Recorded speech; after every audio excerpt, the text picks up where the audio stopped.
Good morning and welcome to the Central Oklahoma Transportation and Parking Authority August 1st trustee meeting. Call the meeting to order, and there are no items from the chairman, but today we do have a resident to be heard, so I'll invite Don Washington to come up to the podium.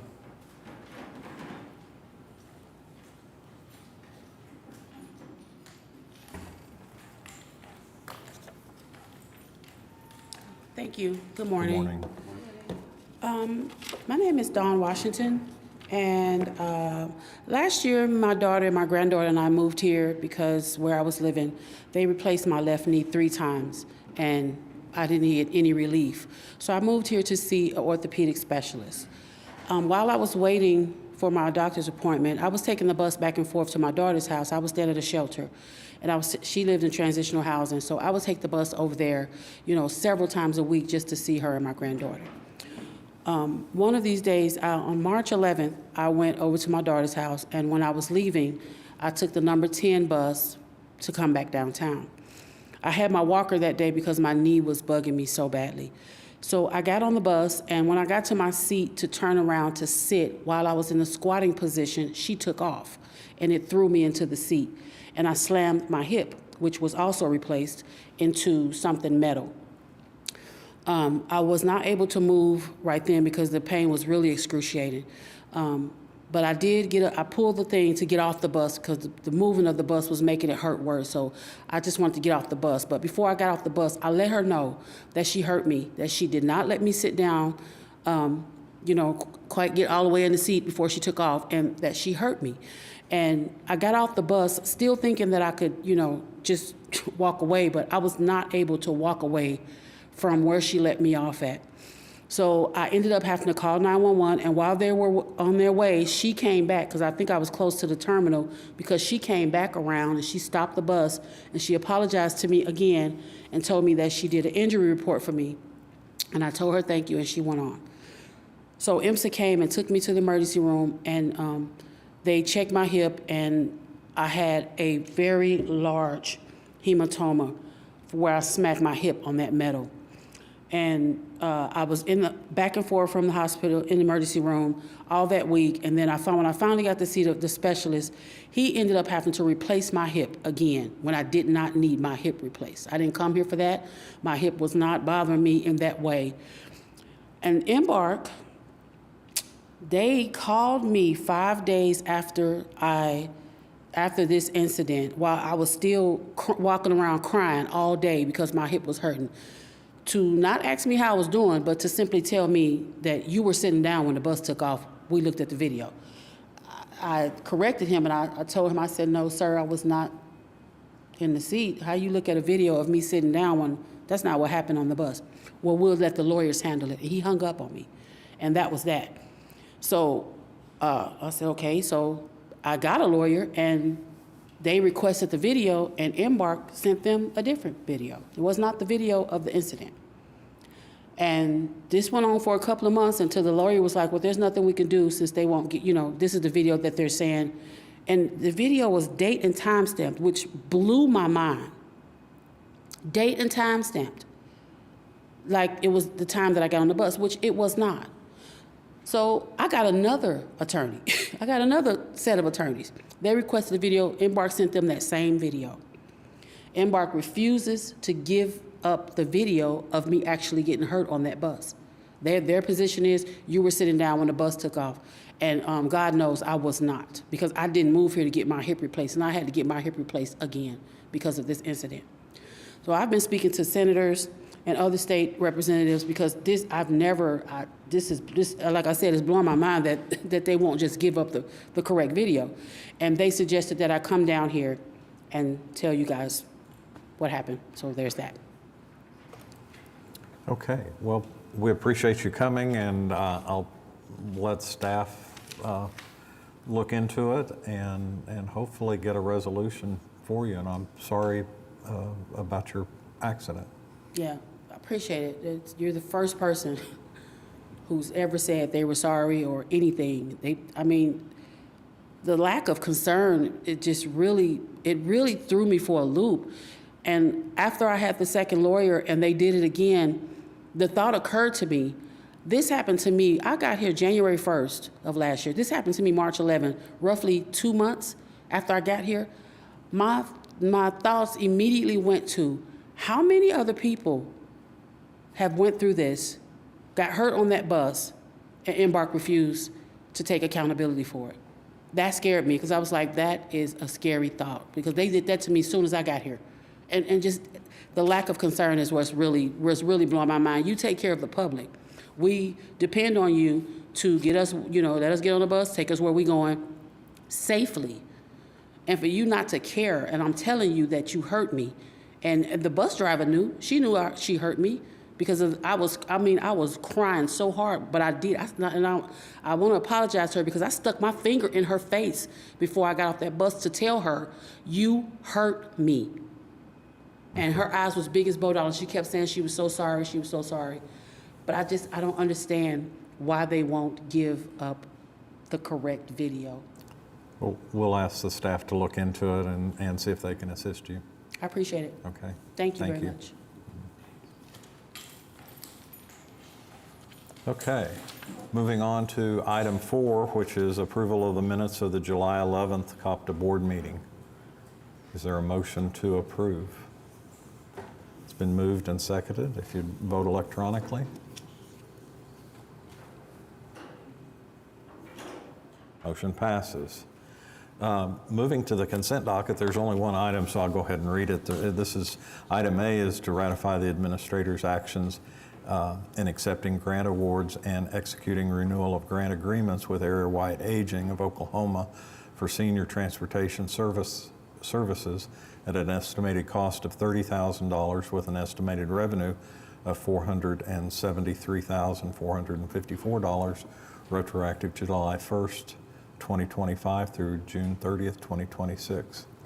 Is there a motion to approve or ratify? It's been moved and seconded. Please vote electronically. Motion passes. Moving into items for individual consideration, item A is to approve the renewal number 1 and amendment number 1 of the professional services agreement with ETC Institute to provide marketing research and data mining, estimated annual cost of $75,000, August 7th, 2025 through August 6th, 2026. Jesse? Yep, thank you. Before I jump into this, I did want to make one mention about the consent item. So just wanted to point out that item, we have received that award for 39 years. It's pretty incredible, really. And it really just goes to point out the fantastic financial management and the management with Dr. Marilyn Dillon with those grants, that we continue to receive those grants. And just wanted to take a moment to point that out for 39 years. It's pretty incredible. Yeah. All right, so specifically for this ETC item, so just a reminder, so ETC Institute, they're the ones that provide our survey data, right? So whenever we've seen some of our surveys with the folks, that the happiness of the rides on the buses and things like that, they provide that service. But specifically for this item, we did this renewal and amendment. So we were looking to do a survey of our non-riders. Right, so we do surveys for our riders, but we wanted to do survey for our non-riders also to get an idea of how folks see public transit in Oklahoma City, even if they're not using our service every single day. So we're looking forward to getting this item approved and moving forward with that survey. Are there any questions or comments about this? It's good information to have. It is. Yep. Okay, is there a motion to approve? It's been moved and seconded. Please vote electronically. Motion passes. Item B is to approve renewal item number 2 and amendment number 1 of the professional services agreement with LopDoc Incorporated to provide on-site drug and alcohol testing, estimated annual cost of $112,500, effective September 3rd, 2025 through September 2nd, 2026. Yep, so this item is for LobDoc. So LobDoc provides our drug and alcohol testing. Just an example of some of the things that they would do. So anytime we have an accident, and if someone is transported from the scene, or if IMSA is called, we do drug and alcohol testing, right, after the accident. Also, there were some recent federal updates that required 50% of our staff to receive random drug testing. So through the FTA, 50% of our staff have to require random drug testing. So you take that into account, plus the addition of the BRT. So our employee count went up, and now with the addition of the OKC streetcar, that employee went up, or employee count goes up. And so with this renewal and amendment number 1, amending the cost, we're able to provide that service across all modes of transit.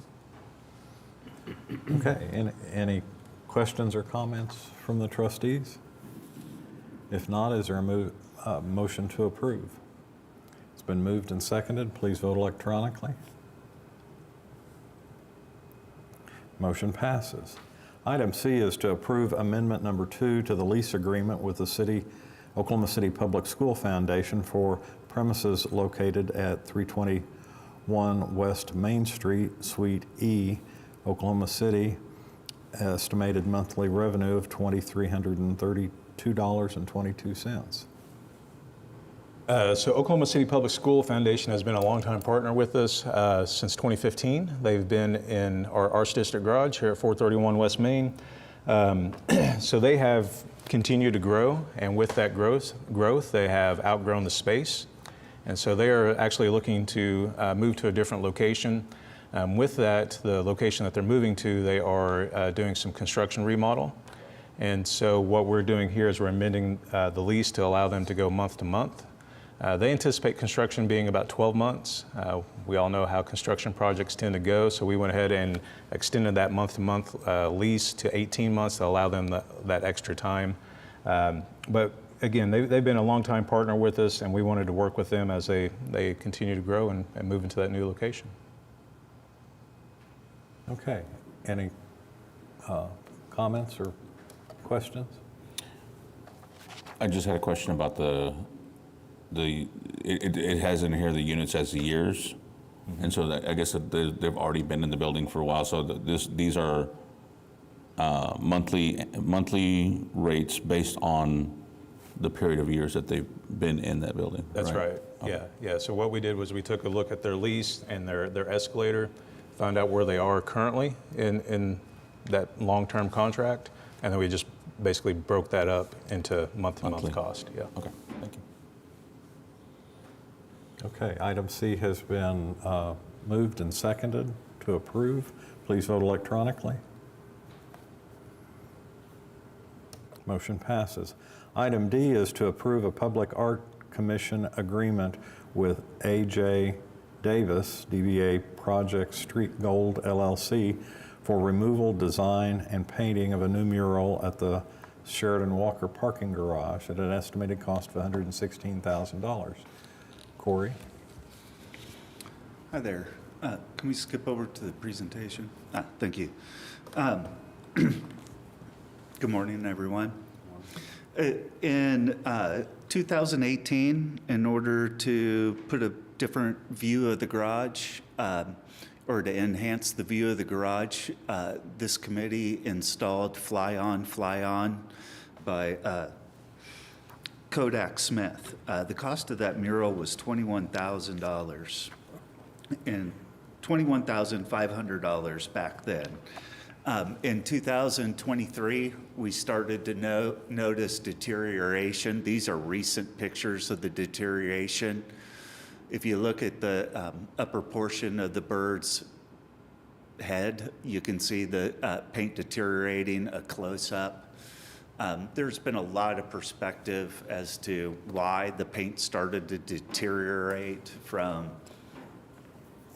There's been a lot of speculations, but the paint has started to deteriorate, and it's progressed quite quickly over the last many months. Unfortunately, the artist has become unavailable to repair that art, which is why we're now at 2025 discussing new art. We went out and did a procurement, a request for qualifications with 64 artists. This is a picture of A.J. Davis's Symphony of Bloom that was selected by the committee. Some statistics of it. Again, 64 artists, 3 finalists were selected. Selection committee members. Thank you to everyone that donated their time to look at all of those pieces of art. Much appreciate that. And then to go over the costs of it, payment, the installation of the art will cost a total of $111,000, period. It's broken up into 4 payments, obviously, to make sure that the work's done. And then we added on 1 year, every year, the artist will be responsible to have this mural inspected and provide staff with a written report. That work may be outsourced, hired to another artist or whatnot. Those are his details, but we'll get a written report as to the condition of the art and assist staff in making repairs if any are noted. Huge cost difference between the $21,500 to the newer cost of $111,000. So in this new cost, there's about a $40,000, sorry, I don't recall the exact quote that we got, to remove all of the old paint, okay, back down to the concrete. That is we're asking them to hire a professional sandblasting, paint removal company to do that. And then you noticed, if I can go back, sorry, I should have organized this better. You'll notice there's a lot more surface area involved in this piece of art. And this artist will be doing a primer to all of the concrete that's going to get touched. So it's that level of detail along the lines of we get what we pay for. Any questions? Well, yeah, I think the primer is going to help the longevity of it that we didn't anticipate the first go around. Agree. To get hyper technical, we had a bunch of artists come in and they all gave their 2 bits, and one of the common themes was not covering the entire wall of that piece of concrete allowed water to get between the paint and the concrete. There's many more edges for water to intrude the way that the original art was designed, which was a fantastic product. But let's face it, paint ages. I mean, our street signs fade and whatnot, so. Okay. Is there any other questions or comments? Thank you, Corey. Thank you. Is there a motion to approve item D? It's been moved and seconded. Please vote electronically.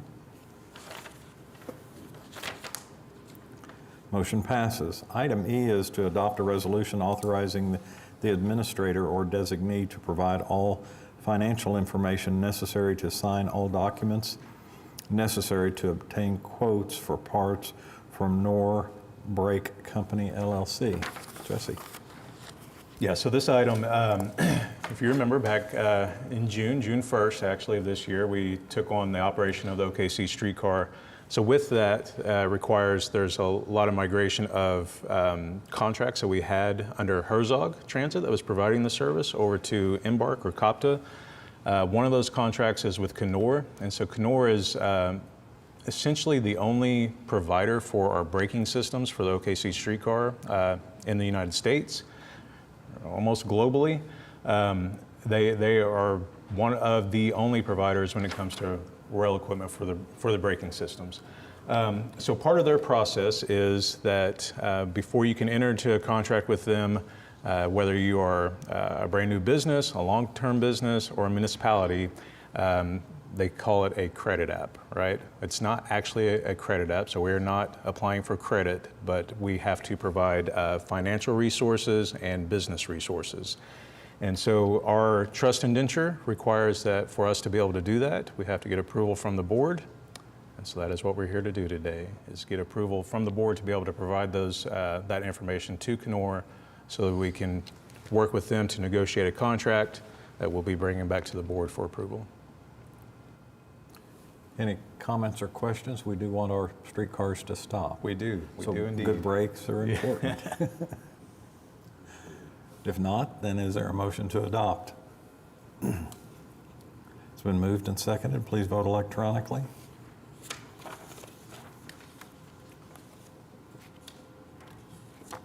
Motion passes.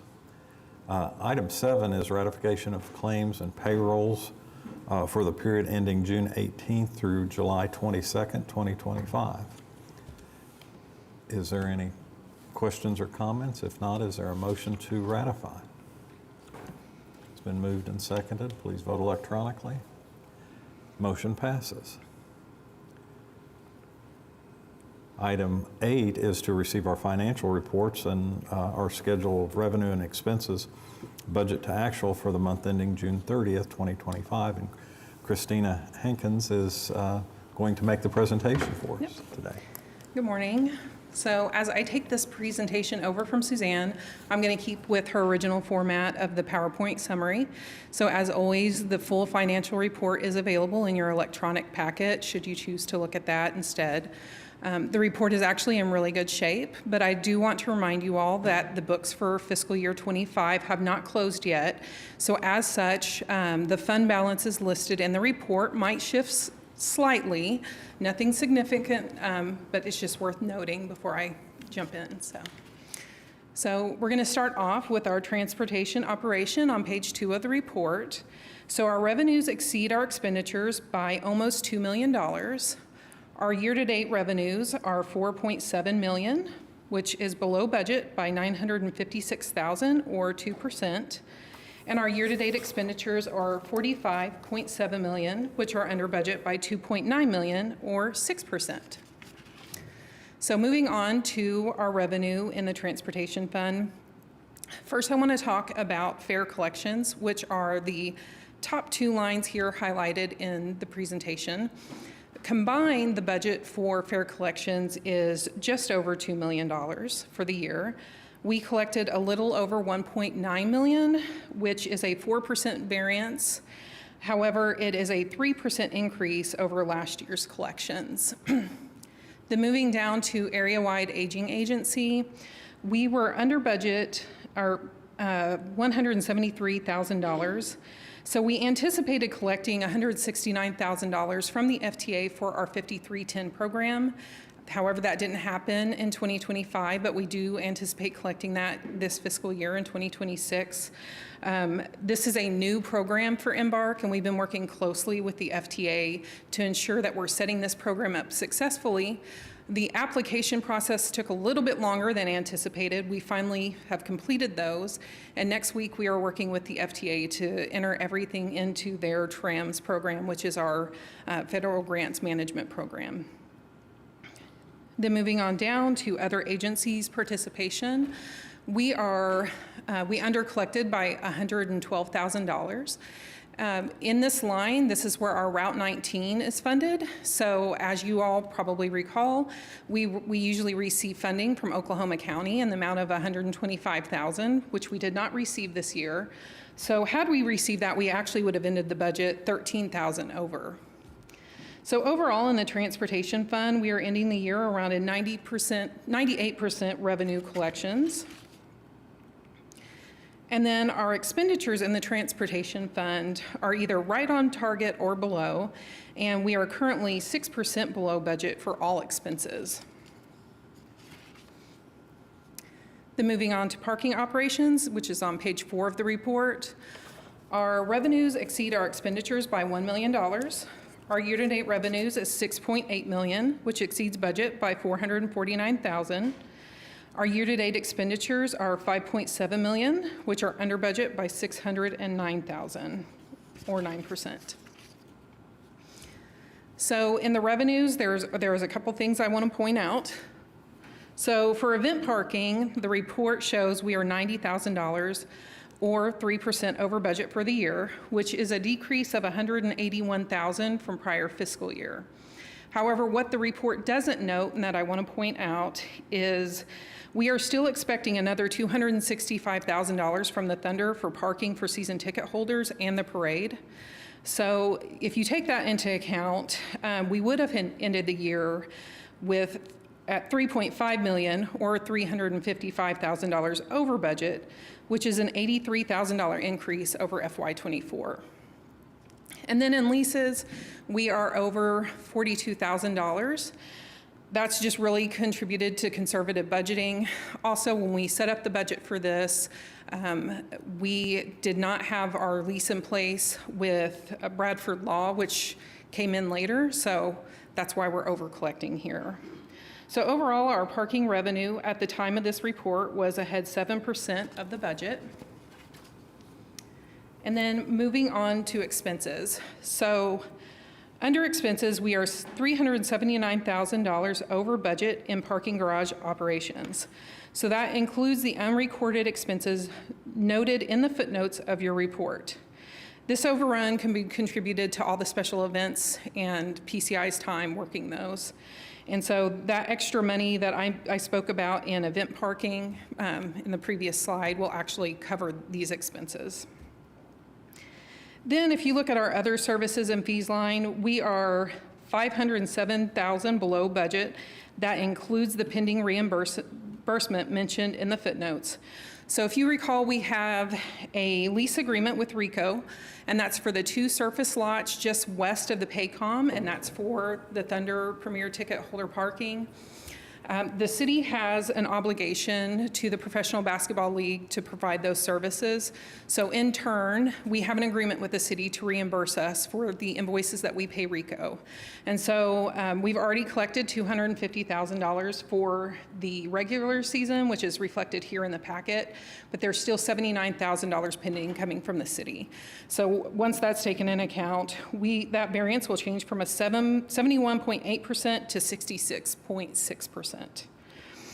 The report shows we are ending the year under budget at $609,000.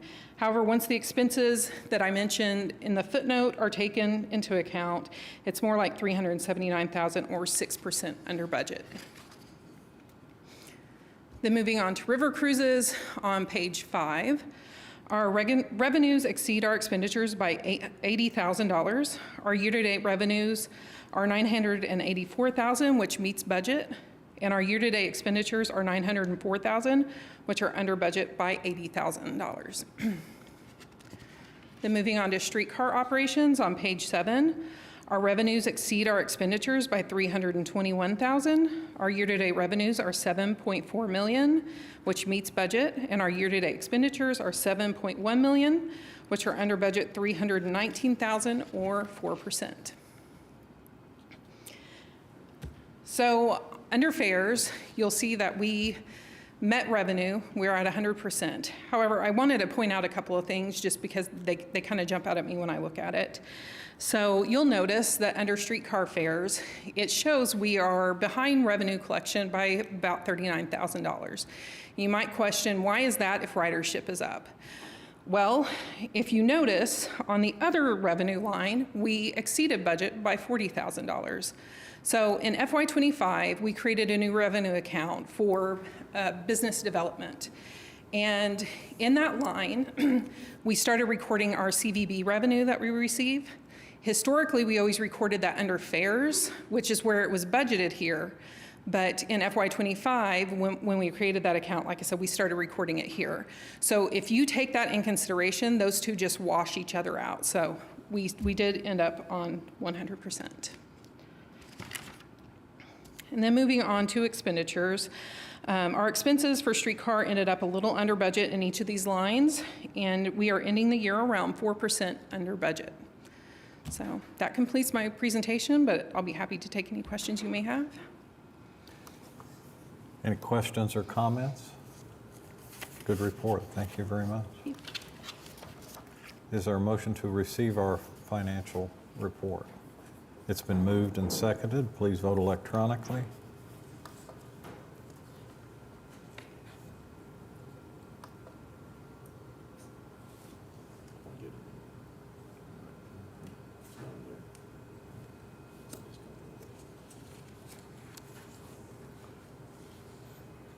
Motion passes. Okay, I'm sorry our electronics is a little slow today. Item 9 is to receive our financial reports, and A is a presentation of the capital improvement project by Candy Thompson and Joshua Pitt. Good morning. Hi, good morning. So thank you so much for allowing the project management office to present today. We call it the PMO. So we're going to talk about our project updates, but this is our first time to present in front of you. So before we get going on those updates, we wanted to tell you a little bit about ourselves. And is it just, oh, there we go.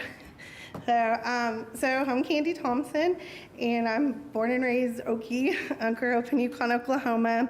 I went to the University of Oklahoma, Boomer Sooner, to get a Bachelor of Science degree in civil engineering. And while I was there, I engineer intern for Tinker Air Force Base. And then I decided to go back to OU to get a master's in regional and city planning.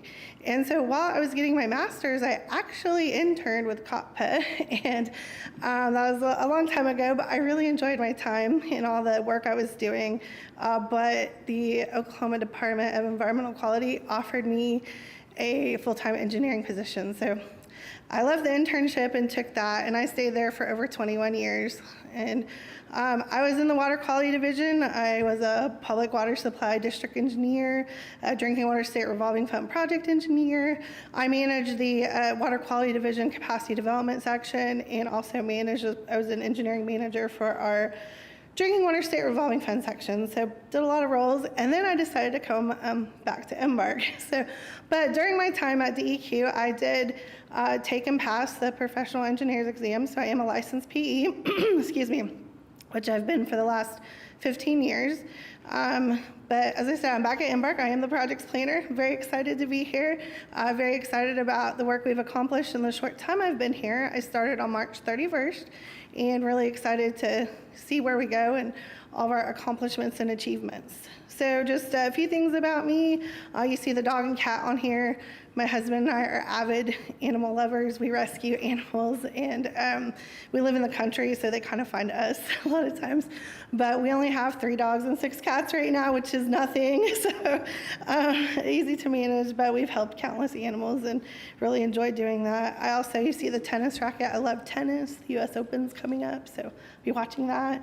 And then can't wait for fall to get here. Feel that crisp air, kind of like this morning. It's been really nice, and have some pumpkin spice lattes. So that's a little bit about me, and I'll go ahead and let Joshua talk about himself a little bit. Thanks. I don't have a lot of animals. All right, I spent 18 years at Kimray. I started there. I have a much different path to project management than Candy. So I started off in construction. So my trade was welding, and I held a 6G certification in that. But also in that, I apprenticed in electrical, HVAC, and plumbing. And then I got to do the fun work of operating heavy equipment whenever that was needed. And then I held a CDL. We had a lot of out-of-town construction projects that we would do. So in 2012, I became welding supervisor. I did some welding, but it mainly transitioned into planning or engineering and developing the welding projects. And actually the signs there for Kimray, I got to fabricate many of those. They went on the exterior here locally, and then the distributors across the country. When we had those remodel and new construction projects, I was the on-site superintendent. And then 2019, I got promoted into project management, where I was developing and executing the remodels and construction projects. One of the big things there at Kimray was character development, not just mine, but the people that reported to me. And then also, I managed the facilities maintenance, which I don't know if you guys know Kimray at all, but there's 22 old buildings there on the campus. So that was a daunting task. So But now I'm here at Embark. I started June 11th, not quite 2 months.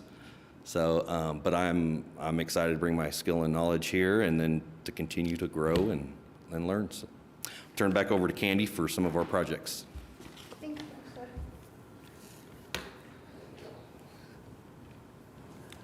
Okay, so let's talk about our projects that are going on right now. So this picture actually is of the South May Administration Building, and it's the southwest side. So if you're familiar with where the main entrance was, that's what you're looking at. You're looking out to the west.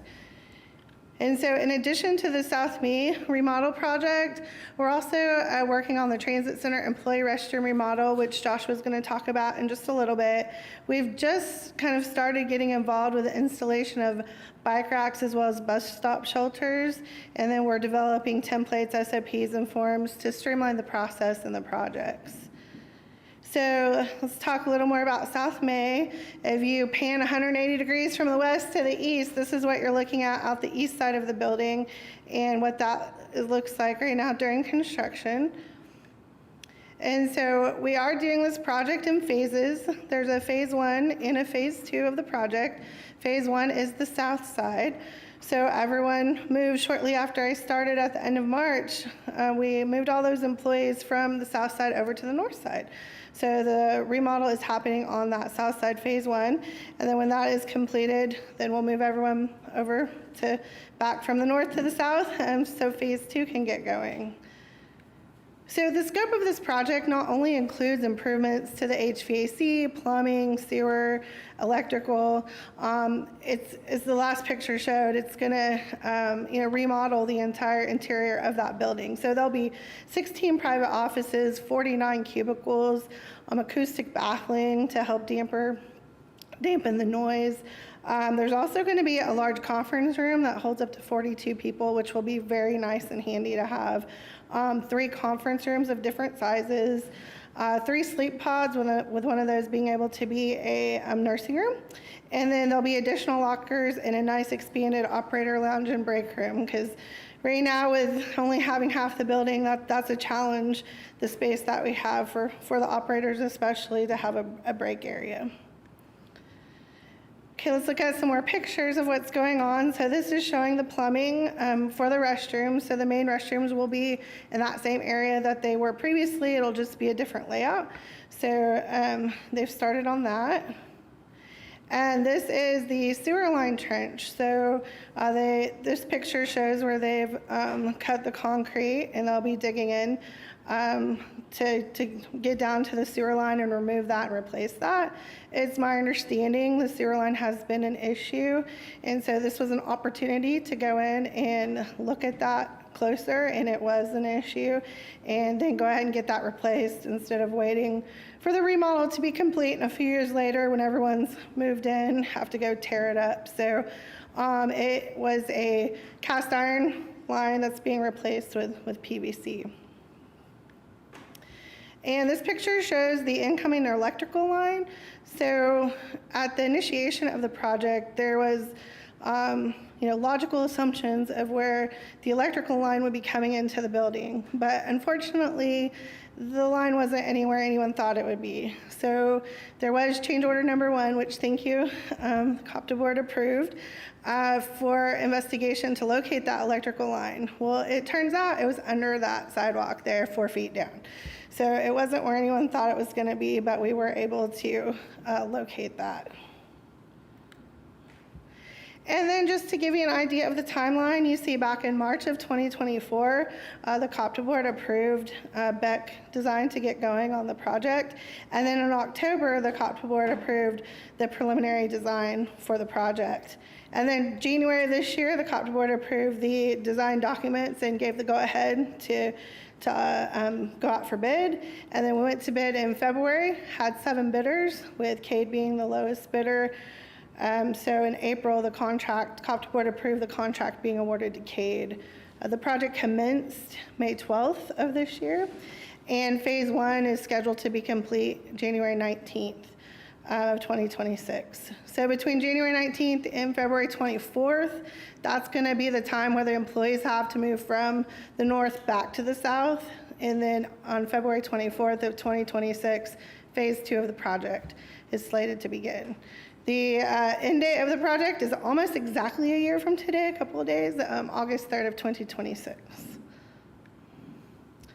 And here's just some budget information in terms of the construction costs. The bids came in at just over $2.88 million. We've had one change order for the locating that electrical line. It was very small, 0.7%. 10% is allowed in change orders for this project. So we're not even close to that, but we do know there'll be more change orders coming. So we'll see where that puts us with those. And with that, I'm going to turn it over to Joshua to talk about our transit center employee restroom remodel. Thank you. All right, toilets. No. So the challenge we're addressing is the bathrooms are too small for the number of employees that they're supposed to service. The TC, it operates with a pulsing bus system, which means throughout the day, there could be 8 to 9 buses stopping at the same time. And that's the time for the drivers to use the restrooms real quick. Some routes, one route I believe is a 3-hour round trip.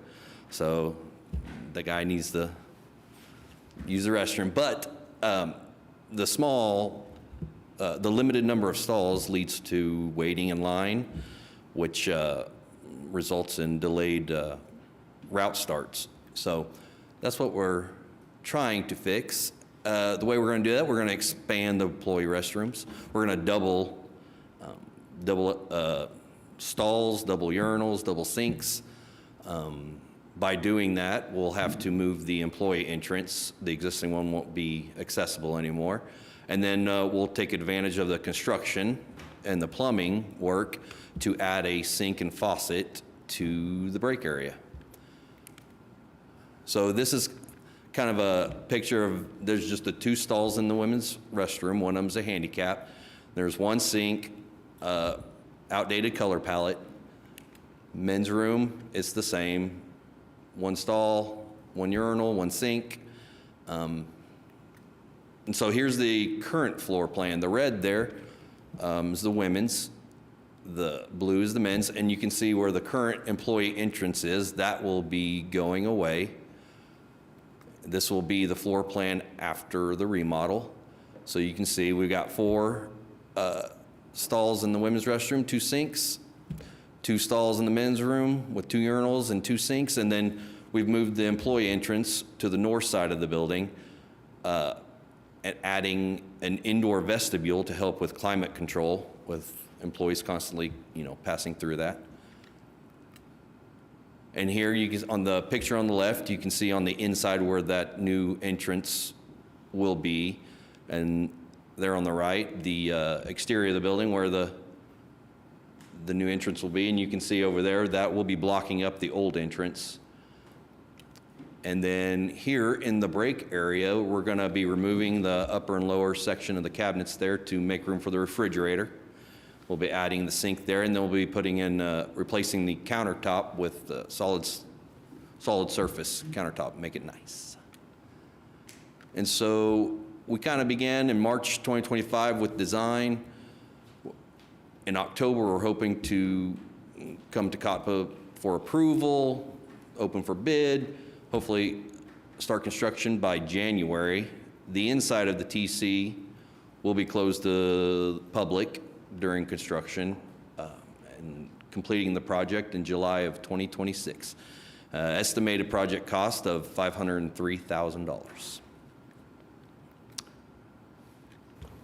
Turn it back over to Candy for questions or comments. Any questions? Are there any questions or comments? The whole transit center will be closed down for 6 months? Yes, that was Approximately. a decision due to safety and security because employees trying to access the bubble area and having that whole hallway under construction. So that was the decision that we've made. Okay. Hopefully sooner. Maybe it'll only be 4 to 6 months, but construction's always usually takes longer. So. Okay. Okay, any other comments or questions? If not, thank This, you. I do. It's gonna seem random, but I don't know that I've been in a position before when the construction of restrooms are in front of me. Maybe I have, and it's never just clicked to ask this. Do we know the history of why with bathroom stalls, like when I was in Europe earlier this year, the door was from your feet up. It was just privacy. And I talked to my best friend Charity, whose husband had been stationed over in Germany for a while, and she was like, yes, everywhere you went. What do we know why we do? It seems like a very American thing to have this like the space. I don't know. You can go in the presentation. You just showed us the existing stall. Yeah. I know this seems like a small thing. Yeah. But it really is like a privacy matter for. It doesn't matter your sex. Just the idea that I just don't. It had never dawned on me that there was another way to have a bathroom until I was over there. And I'm talking like public restrooms. I was at the city hall. That's where it was. And it was like, in fact, there was just like a whole door that you went into, and it was like a privacy door. Is there do we know why we do it this way, and could this be an opportunity to do it a little bit different? You want me to take it? Yeah, I have no idea the why, but I've been in those like you're talking about, and I take note every time I am. You absolutely notice that you have that privacy, so I understand what you're saying. Yeah. Yeah. So there's nothing that says that we couldn't do that. The main reason why that is done this way, as far as like for this picture, there's a couple of reasons: space and maintenance. Right. So if you think about space, to be able to install what you're talking about, to be able to do the door and things like that, you essentially have to build a wall, right? And so that takes up more space. Instead of like the 1.5 inch for the toilet partition, now you're looking at metal studs, sheetrock, framing, things like that, and they just take up more space. But then specifically for the maintenance, so if you think about it, coming in, mopping, you want to be able to move quick, and whenever you're doing that, you're mopping under the doors and going fast. Whenever you've got the doors and the walls, typically it costs more because you're in a wet space, so you're likely going to have to tile that wall to keep the sheetrock from getting wet when it comes to maintenance. So it's more like a cost-benefit thing, right? But I totally get where you're coming from. Like, the privacy is nice, but I think for us in this specific situation, with us moving into or doing a remodel, we're kind of space constrained. Maybe in the future with maybe a new transit center down the road or something like that, we could definitely look at more private restrooms for sure. I just want you all to know I have helped wield this into existence. I just think it's important. And I can't remember, I know it's sacrilege here because we don't have Buc-ee's or whatever, but I want to say Buc-ee's is the same. Buc-ee's is the same. I knew it. So, and the reason why I'm just to linger on this a little bit longer, you talk about the cleanly part of it. Y'all, I'm going to tell you right now, those Buc-ee's restrooms, I don't know that I've ever seen anything cleaner. I want those people 24/7 at my house the way it is at a Buc-ee's. So I don't know that I completely buy that it's more cost efficient to do it this way when it comes to the cleaning part. The other stuff, you're an architect and you're an engineer, so I'm going to trust you on the space stuff, but I don't know that I quite buy the idea that it's more efficient to clean in this sort of way. So wherever it needs to happen, I would at least like us to start thinking about this sort of stuff. When talking to Charity, my best friend, as a woman, right, her, not me, the privacy that she said that she appreciates from that, and having children as well, that she would, at the time when they were younger, going into the restroom with them. So. Thank you. Any other questions? No, thank you very much, Candy and Joshua, Thank you. for your reports. We don't have a report on our parking, but it is at 82%. We don't have a report other than in your packets also on the transit, but our ridership is up from 3.2 million riders to $3.4 million, not dollars, people, over the last year. So things are improving, mainly because of our Northwest Rapid increase. So we appreciate that. So is there a motion to receive our program reports? It's been moved and seconded. Please vote electronically. Motion passes. Moving on to items from our trustees. I'll go around. James, Meg, Robert, Brent. Thank you, City Manager, for filling in for your surrogate. Yeah, not as good as Jason, but hey, I do my best. Thank you. Yep, yeah, of course. I have one comment.